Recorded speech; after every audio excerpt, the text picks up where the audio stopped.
महाराष्ट्र राज्याचे मुख्यमंत्री शिंदे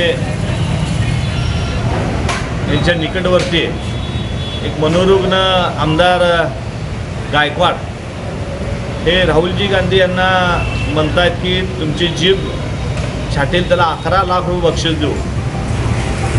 हे गायकवाड जे आहेत ते मनोरुग्ण आहेत असं वाटतंय।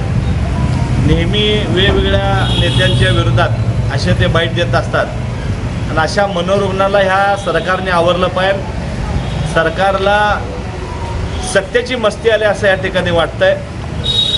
नेहमी असे वादग्रस्त आपल्या देशातील जे थोर विचारत होऊन गेलेले आहेत, जे महात्मा होऊन गेलेले आहेत, जे महाराष्ट्रातील संत होऊन गेलेले आहेत, अशा लोकांवर देखील हे वेडवाकडं लोक बोलत आहेत। आणि आता राहुलजी गांधी यांच्यावर जीभ कापून दिल त्याला 11 लाख रुपयाचं बक्षीस, ह्या मनोरुग्णावर गुन्हा दाखल करण्याची गरज आहे। आणि सरकारमधले असले जे पिलवळ आहेत ह्या सरकारने त्यांना आवरण्याची गरज आहे। नाहीतर लोक रस्त्यावर उतरून ह्यांच्या गाड्या फोडतील, ह्यांना अडवतील।